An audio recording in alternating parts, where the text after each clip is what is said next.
वाला मित्र, बाइबल जे नए करार जे विभाग में जा प्रेरित संत पाउल जो लखल पहले पत्र जो 7मो अध्याय ऐं ज़रूर वांचियो हूंदो। ऐं नियरो हूंदो त मित्र कोरिंथी शहर जे लोक के लखल पहले पत्र जे 7वें अध्याय जो विषय आहे लग्न। ने एतिरे पां जाति त्या विषे चर्चा करींदासीं। हिन अगाउ जे 6 अध्याय में प्रेरित पाउल कोरिंथ शहर जे विश्वासी के आध्यात्मिक ने आत्मिक सत्य बतायो हो, जेथी लग्न संबंध जी समस्या में इन जे लागू करण मार्फते वो लग्न में जातीता जी समस्या का प्रश्न मुश्किली हल करी सके। आके मित्र याद हुंदो क प्रेरित पाउल उन गाल ते भरोसो रखे हुए कि पांजा शरीर ईश्वर जा मालिकी जा आई ने पांजा शरीर पवित्र आत्मा जा मंदिर आई। तेला पांजे शरीर जो उपयोग ईश्वर जे महिमा अर्थे थियो खपे। भले हाणे मित्र आई मूं भेरा प्रेम संदेश में जा कुरिन्थी के लखल पहले पत्र जे 7वें अध्याय जी पहली कलम सुनो। ताणे सुनो पाउल प्रेरित जो लखल कुरिन्थी लोग के पहलो पत्र तेंजो 7मो अध्याय ने पहली कलम। हाणे जिन बाबत विषे अहीं पुछियो हो इन विषे लिखां तो पुरुष स्त्री जो समागम न करे त खासो। वो ॾेखींदो आहे कि हिन समस्या विषे कुरिन्थ जा विश्वासी लोग प्रेषित पाउल के पत्र लिखियो हो। इन में पाके सवाल ॾिने में आयो न आहे, पण पाउल जो जवाब ॾिने में आयो आहे। हिन प्रश्न विषे ॻाल्हि करेला पाउल पूरतो समय गिणे है। सौ पहला त हू पाउल कुरिन्थ जे विश्वासी लोक विच जी पक्षापक्षी ने बूंडाई तरफ पंहिंजो ध्यान ॾोरीए था। तंहिं पोइ पाउल निखालसता से ने हिम्मत से लग्न विषे सूचना ॾिए था। पा हिन कलम विषे वीचार कयूं तंहिं अगाउ ऐं सौ पहला ॿ बाबतूं तरफ़ तव्हांखे जणाइला मंगा थो। पहली बाबत आहे कोरो प्रेरित पाउल कॾहिं पण लग्न कंहिं जो पाउल लग्न कंहिं न वे त इन जी ॻाल्हियूं में इन जे सूचन में मात्र अक्षर जो ज्ञान वे, मात्र सैद्धांतिक ज्ञान वे। पण मित्र पाउल अहिड़ो कंहिं न आहे। पाउल हमेशा अनुभव से जणाईंदो हो। पवित्र आत्मा से जेको लिखायला मंगदा वे वो लिखियला पवित्र आत्मा उन विषय जे ज्ञान जी खामी वारी व्यक्ति जी पसंदगी न करे। पवित्र आत्मा जी अहिड़ी रीत न आहे। अहिड़ो हमेशा मन में आयो आहे कि पाउल कॾहिं पण लग्न कंहिं न वे। अहिड़ी मान्यता जो आधार 7वीं कलम मथा गिने में अचे थो। 7वीं कलम में पाउल चेता 7मो अध्याय ने 7वीं कलम, हकीकत में ता मेड़े मूं जहिड़ा रहे अहिड़ी मुंहिंजी इच्छा आहे, पण ईश्वर हरेक के हिकिड़ो अथवा ॿियो कृपादान ॾिनो जयो। हाणे जब पाउल अहिड़ो मनी गिने वारा वो कि पाउल कॾहिं लग्न ज न आहे कंहिं त पाके 8वीं कलम ते ध्यानु ॾिनो खपे। नेरियो 8वीं कलम में कुरु चवनि था, हाणे आऊं अपरिणित ने विधवा ला लिखां थो, जीअं आऊं हिकिड़ो रहां थो तीअं ऐं हिकिड़ा रहो हू ख़ासो आहे। ऐं मित्र चवंदा कि पाउल हिन कलम में पण उज ज़ाहिर करे थो कि हू अपरिणित हो, हू लग्न कंहिं न वे। ख़ासो पां ॼाणो था कि हू लग्न कंहिं न वे, पण ही नेरियो पाउल हिते 2 प्रकार जे माण्हू जी ॻाल्हि कई था, अपरिणित ने विधवा अथवा विधुर। पाउल खां त अपरिणित हुअणो खपे अथवा त विधुर। पाउल जे भूतकाल जे समय जे कारणे ने हू जेको वो इन जे कारणे हू कॾहिं पण लग्न कंहिं न आहे अहिड़ो धारी गिणणो अघरो आहे। पाउल यहूदी न्याय सभा जो सभ्य वो ने यहूदी न्याय सभा जो हू अटल क़ाइदो हो कि हरेक सभ्य पहिरें लोज हुअणो खपे। पाउल हिकिड़ो समय परिणित वो, हू शंका वग़ैरह जी ॻाल्हि आहे कि हू विधुर वो ने हू ॿईया लग्न कंहिं न वे। एतिरे कि पाउल हिन संबंधी कॾहिं पण जणाए न आहे। हाणे ॿई बाबत तरफ़ जो ध्यानु ॾोरेला मंगा थो। हू कोई सवाल न आहे, पण हिकिड़ी ॻाल्हि आहे। उन समय जे कुरिन्थ वासीअ खे सम्झे जी ज़रूरु आहे। जब पां कुरिन्थ जे लोक जी हालत सम्झे में भुल कयूं त पां भुल से अहिड़ो सम्झी वञो कि पाउल लग्न करता अपरिणित अवस्था के वधु ख़ासी लेखीअ था। लग्न करे जे बदिले हिकिड़ो ज रेजी आज्ञा ॾिए था। पाउल जेको चए था उहो सम्झेला कुरिन्थ शहर जी परिस्थिति ध्यान में रखणी घणे ज़रूरी आहे। पहली 2 कलम ॾियरियूं हिते लिखियलु आहे कि हाणे जिन बाबति विषय ऐं पुछियो उन विषय लिखां थो, पुरुष स्त्री जो समागम न करे त ख़ासो अहिड़ो चवाजे थो, पण व्यभिचार थिए जी शक्यता वधु रहे तंहिंला हरेक पुरुष खे पंहिंजी पत्नी हुअणी खपे ने हरेक स्त्री खे इन जो पति हुअणो खपे। कुरिन्थ शहर में एफ्रोडाइट जो मंदिर हो ने जातीय वासना उन शहर जे लोक जो धर्म हो एफ्रोडाइट जे मंदिर में हिकिड़ो 1000 देव कन्या हुई जेको रूपजीविनी क वेश्या हुई। धर्म जे नामे जातीयता वासना हद वटाए वे ने उन समय जे मानव समाज जी संस्कृति में जातीयता वासना केंद्र स्थाने हुई। हाणे पाउल मानव जीवन में लग्न जी पवित्रता के अहिड़ी बूंढाई में जा अजवारे में खणी अचे थो ने चए थो क कोरिंथवासी लोग वासनामय बूंढे जीवन में जा ॿारहा आया खपे। हरेक पुरुष के हिकिड़ी पत्नी हुणी खपे ने हरेक स्त्री के हिकिड़ो पति हुणो खपे। रोमन साम्राज्य जे आध्यात्मिक अंधकार में जा पाउल स्त्री जाति के ऊंची करीने पत्नी जे सम्मानजनक ने ऊंची जगह ते विराए थो। स्त्री जो योग्य ने शोभे अहिड़ो स्थान जे पति जी पत्नी तरीक़े जो आहे। दाम्पत्य जीवन में पति ने पत्नी हिकिड़े ॿिए साथे मन से तन से ने आत्मिक स्तरे मानसिक स्तरे ने शारीरिक स्तरे हिकिड़े युगल तरीक़े जोड़ाયેલા हुअण खपे। पति पत्नी जे संबंध में मानव जीवन में 3 स्थान जो समावेश थिए थो, आत्मिक मानसिक ने शारीरिक। इन में जा हिकिड़ी बाबत के पण बाकात रखी सकाजे न। ईश्वर स्त्री ने पुरुष जो इन ज रीते सर्जन कयो हुयो। प्रेरित पाउल स्त्री के गुलाम तरीक़े जी अवस्था में जा 12 कोठीने हिकिड़े जीवन साथी जो उच्चो ने वॾो स्थान ॾिए था। निरयो 3 कलम 7मो अध्याय ने 3 कलम। पति के पत्नी जी शारीरिक ज़रूरियात पूरी करिणी, इन ज प्रमाणे पत्नी के पति जी शारीरिक ज़रूरियात पूरी कई खपे। ई बॉय हिकिड़े ॿिए जी ज़रूरियात पूरियूं कईं। पत्नी के पति जे प्रेम जो पड़गो पाड़ियो खपे ने पति के पत्नी के प्रेम कयो खपे। इन में जातीयता जे अतिरेक जी ॻाल्हि न आहे, पण पति पत्नी विच जी सरखी जातीय व्यवहार जी ॻाल्हि आहे।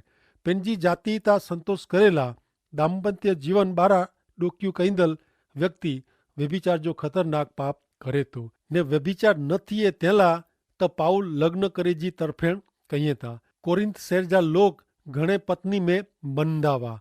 एतिरो ज न पण एफ्रोडाइट जे मंदिर जी 1000 देव कन्या वटे वञी ने पंहिंजी विषय वासना पूरी कईंदा हुआ। पाउल एतिरे ज हिते लग्न जीवन जी तरफेण में चए था क पति पत्नी जी जातीय ज़रूरियात पूरी करे, पर स्त्री वटे वञी सकाजे न।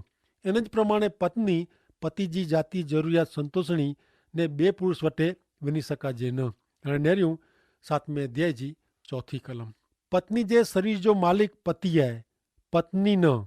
इन ज प्रमाणे पति जे शरीर जो मालिक पत्नी आहे, पति न। कोरिंथ शहर जा लोग एफ्रोडाइट जे मंदिर जी देव कन्या वटे दौड़ी वञण जी ज़रूरत न आहे। उहो ख़तरनाक पाप आहे। प्रेम ने जाति जा जो स्थान दाम्पत्य जीवन में आहे, घर में आहे, ॿारहा न, पर पुरुष क पर स्त्री वटे न। लग्न जो मुख्य हेतु प्रेम आहे, जातीयता न पण प्रेम। बाइबल में अहिड़ा घणे युगल ऐं पाण खे निरला मिलनि था जंहिंजो प्रेम हिकिड़े उदाहरण जहिड़ो आहे, दृष्टांत जहिड़ो आहे। आदम ने हवा, याकूब ने राहेल, बोआज ने रूत, दाऊद ने अबीगाइल। हरेक महान माण्हू पुठियां हिकिड़ी महान स्त्री जो हथ वेहे थो।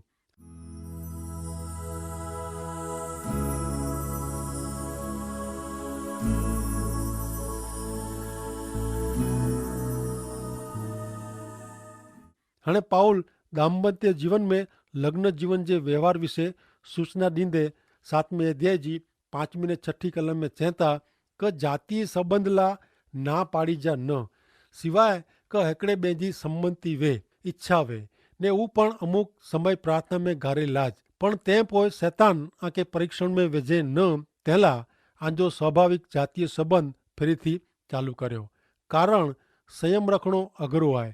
ही ॻाल्हि आऊं आज्ञा तरीक़े चा नथो, पण हू हिकिड़ी छूटछाट आहे। हक़ीक़त में त मेड़े मूं जहिड़ा रहे अहिड़ी मुंहिंजी इच्छा आहे। पाउल चए था ही कोई आज्ञा न आहे, आदेश न आहे। ही त पति क पत्नी के परीक्षण में विझे जी शैतान के तक न मिले तंहिंला सूचन मात्र आहे। हिते जातीयता क वासना जी अतिरेक जी ॻाल्हि न आहे। जातीयता ऊ पति क पत्नी हिकिड़े ॿिए खे पंहिंजो प्रेम ज़ाहिर करे जो हिकिड़ो अंगत ने घनिष्ठ मार्ग आहे। पण અહીં न्यारो पति पत्नी विच जे दाम्पत्य जीवन में ईश्वर प्रार्थना जो पण केतिरो वॾो स्थान ॾिए था। सत्य सनातन ने जीवन ने पवित्र हिकिड़ा मात्र जेको ईश्वर ऐं उहो सर्जनार परमेश्वर भेरो प्रभु यीशु ख्रिस्त मार्फते सीधे संबंध में आवल સચ્ચો વિશ્વાસી જ જાતિ તાકે લગ્નના પાઉલ જે જણાવેલ ધોરણ પ્રમાણે જીવી શકે. નકાતા કમ ને વિચાર મેં પણ માનવી વ્યભિચાર કરી શકે તો ઈશ્વર સિવાય માનવી જા વિચાર કેર જાણી શકે. હા, એડા વિચાર કરીંદલ માનવીતા જાણે જ તો પણ કબૂલ કરેજી એનમે હિંમત વે નથી. કારણ એનજી બદનામી થીએ એડો એનકે ધ્રા લગે તો. અને નેર્યો 7મી કલમ में पाउल कोर चेता 7वें अध्याय 7મી कलम. हकीकत में ता मेड़े मुँह जड़ा रे एड़ी मुझी इच्छा है पण ईश्वर हिकड़े के हिकड़ो या बे के बे प्रकार जो कृपादान दिनो जयो.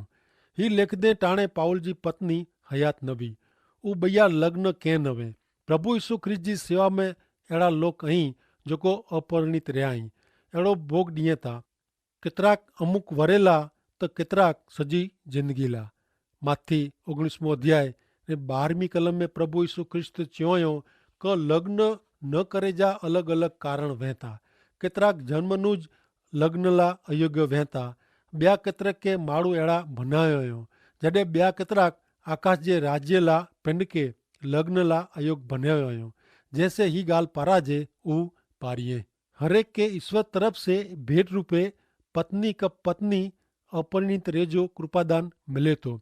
प्रेरित पाउल 11 ने 9મી कलम में चेता 1 कोरिन्थी 7मो अध्याय 8 ने 9 कलम में का हाणे आऊं अपरिणित ने विधवाला लेखा तो जी आऊं हिकलो रातो ती अहीं हिकला रो ऊ खासो आए. पण जे आंजी इच्छा वे का अहीं काबू में रखी सकना नवो तो लग्न कर्यो.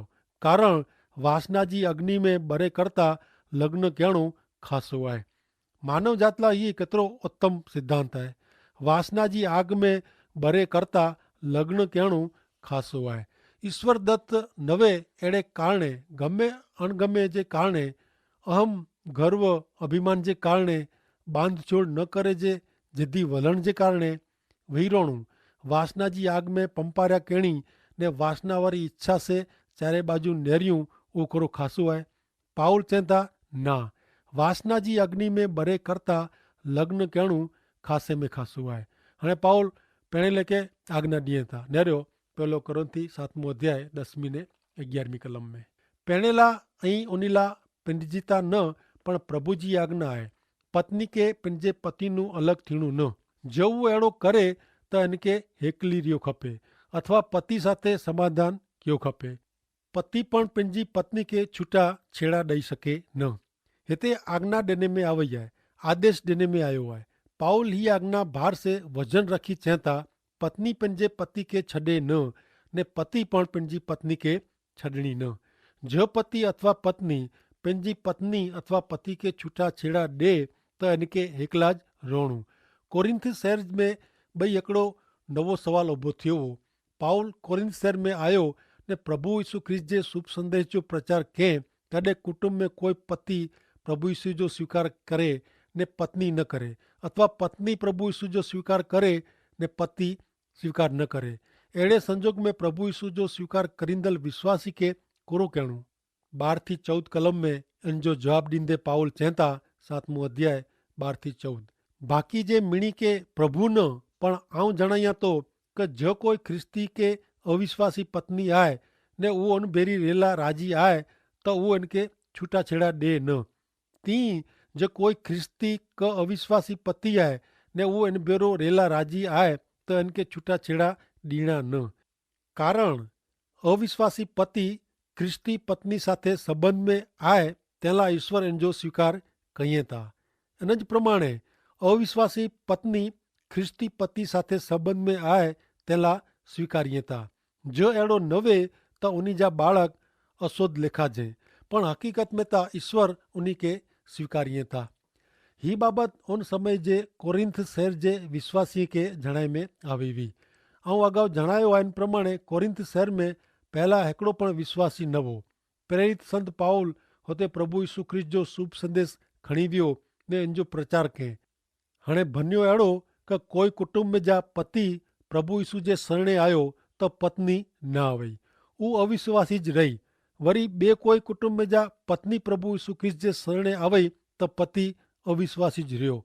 तेला एड़ी मुंझवण दशा में प्रेरित पाउल सलाह दिए था कि पति अविश्वासी रह्यो वे अथवा पत्नी अविश्वासी रही वे तो हेकड़े बेके छूटाछेड़ा दीना न। जकी हेते प्रेरित पाउल अविश्वासी युवती साथे क अविश्वासी युवान साथे लग्न करे जी छूट दिए नता। 15મી कलम में चहता सोनो कोरो चहता 7मो अध्याय 15મી कलम। ज अविश्वासी जीवन साथी एंजे ख्रिस्ती जीवन साथी बेरो रेला राजी नवे तो इनके छूटो थेला ड्यो। एड़े केसे में ख्रिस्ती पति का पत्नी योग्य पगलो भरेला स्वतंत्र आई।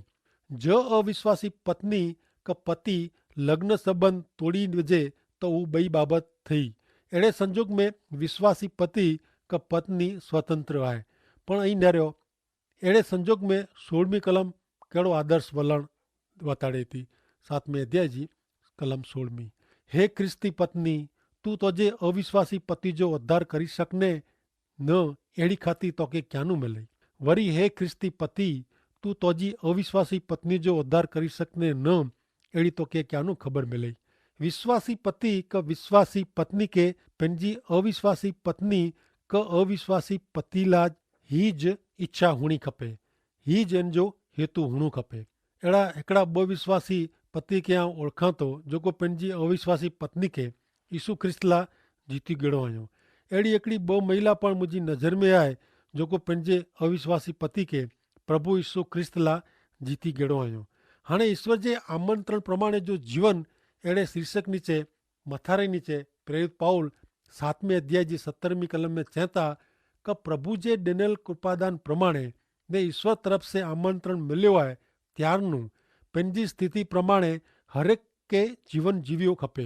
ही नियम आव मेड़े समाज मंडली में सिखाया तो पाउल ते विश्वासी के पंजी हालत परिस्थिति में टिकी रहे जी सलाह दिए था। यीशु ख्रिस्त जे शरणे आवे से एड़े लोग के पाउल कहता का उन्हीं के उन्हीं जे लग्न जीवन में चालू रहणु छुट्टा छेड़ा दीना न।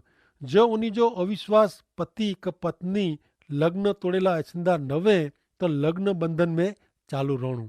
मात्र प्रभु यीशु ख्रिस्त पर जे अविश्वास के कारणे पंजे पति क पंजी पत्नी के छूटा छेड़ा देने जे बदले इनके यीशु ख्रिस्तला जीती गने जो प्रयत्न क्यों खपे। प्रेरित पाउल 11:18-20 कलम में चहता 7मो अध्याय 18-20। जो कोई सुन्नति ईश्वर जो आमंत्रण स्वीकारे आए तो इनके सुन्नत जी निशानी पर्या करेला प्रयत्न कहणु खपे न। जो कोई सुन्नत वगर जो माड़ू ईश्वर जो आमंत्रण स्वीकारे आए तो इनके सुन्नत करे जो प्रयत्न कहणु न। कारण सुन्नति हुणु क सुन्नत वगर जो हुणु ऊ किए महत्व जो नाए पण ईश्वर जी आज्ञा जो अमल कहणु ऊज अगत्य जो आए। ईश्वर जो आमंत्रण स्वीकारे टाणे पंजी जो स्थिति वी इन प्रमाणे मिणी के रियो खपे। पाउल हाणे इनजी रजूआत करेला सिद्धांत जो लागू करण बई बाबत के पण करे तो उ सिद्धांत जीवन जा ब्या संबंध के पण लागू पै था। प्रभु यीशु ख्रिस्त जे शरणे अचो तडे पांजो ख्रिस्ती स्थान वे ऊ बदले जी जरूर नाए। हेकड़ो व्यापारी भा प्रभु यीशु ख्रिस्त जे शरणे आया ने बेज डी उनी तकड़ में जाहिर करी डनो कि मूंखे मुझो धंधो बिजनेस छड़ी दिणो है ने प्रभु यीशु ख्रिस्त जी सेवा में जोड़ाणु है। उनकी गाल सुनी ने उन्हीं के प्रार्थना साथे सलाह देने में आवई कि वो जिते आए होते ज उन्हीं के लोक के शुभ संदेश दीणु। मित्र जो अहीं प्रभु यीशु ख्रिस्त जे शरणे आया आयो तो अहीं आजे कुटुंबी जन के आजे मित्र मंडल के आजी आजू बाजू जे लोक के आजे संपर्क में ने आजी नजीक जो को रोंदा वे उन्हीं के मिणी के प्रभु यीशु जो शुभ संदेश देवता का अना आकेज प्रभु यीशु जे शरणे अची जी जरूर है। ईश्वर पिता के सहाय करो। आमीन।